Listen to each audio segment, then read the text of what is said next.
Federal judges have ordered the US administration to continue funding SNAP, the country's largest food aid program. Around 40 million Americans depend on it.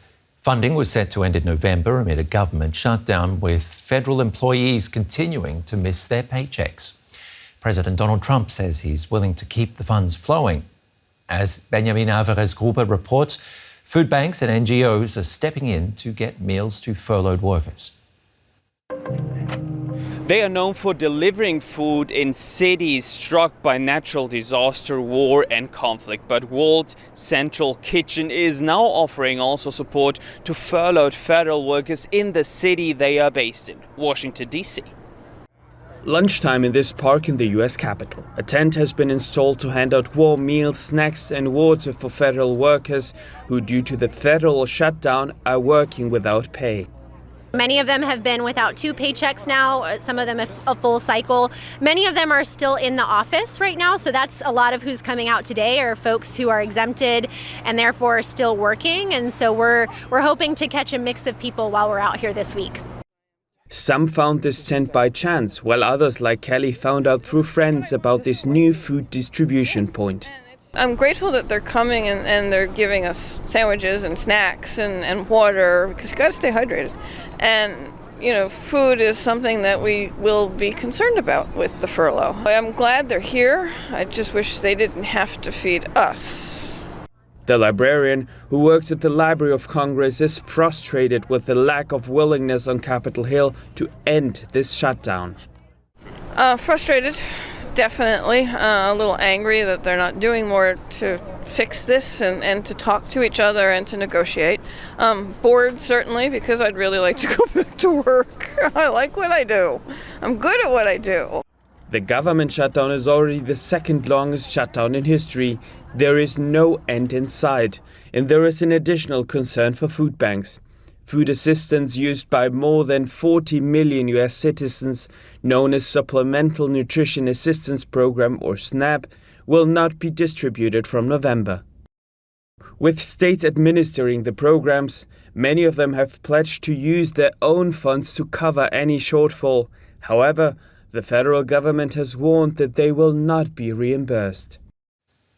I asked our reporter Benjamin a short while ago to shed more light on why the two parties have failed to agree on the budget.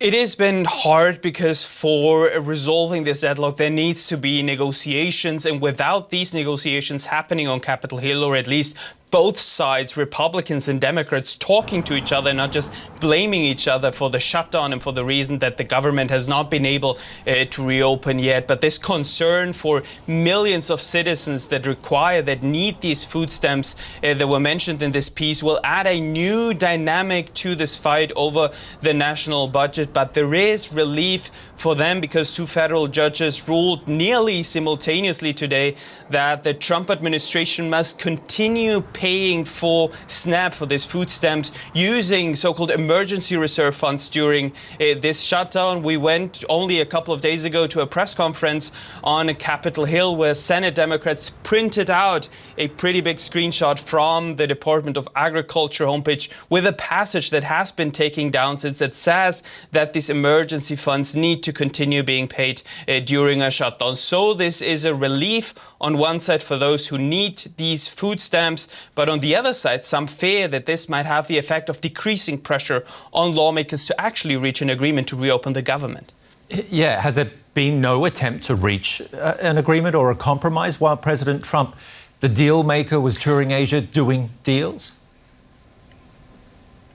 So there have been some approaches, some attempts, some votes on between Republicans and Democrats, but not really approaches or something where we could say there is hope that soon the government could reopen. And that is the same not only when President Trump was in Asia, but also now that he's back here in the United States. And this is expected to continue into next week.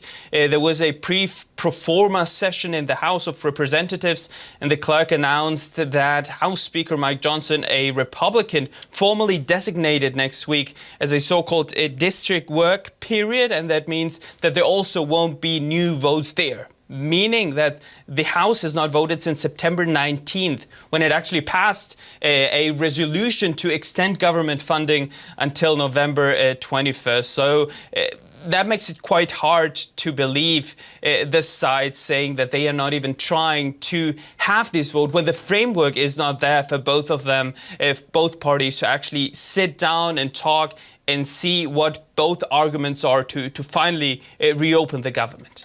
OK, so you do expect there to be some sort of movement now that the president's back, because the situation doesn't sound sustainable.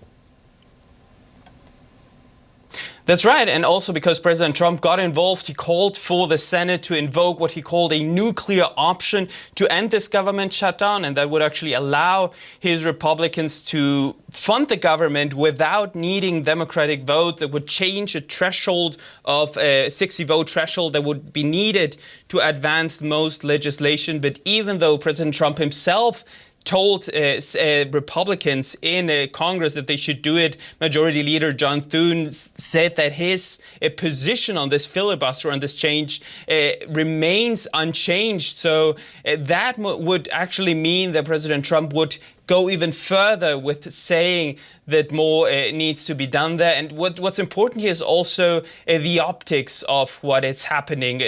President Trump, on his way to Mar-a-Lago on Air Force One, accused Democrats of hurting their own people with this snap freeze, making a claim that the majority of them are Democrats, even though there is no data, there are no voting records of SNAP recipients that are tracked and reported by the federal government. But this has a lot to do with optics during this crisis too. Just to give you two brief examples, the construction of President Trump's ballroom that led to the complete destruction of the East Wing of the White House is going ahead during this shutdown. And it might also be quite hard to relate that in the current situation, the US president is rather posting pictures of what he called a very new marble designed, renovated Lincoln bathroom in the White House. So we are expecting that there will be more talks, but for now, there is still no end in sight to this government shutdown here in the United States. Yeah, well, you can save the world with a slab of marble, can't you? DW's Benjamin Alvarez-Gruber, thank you very much for your reporting.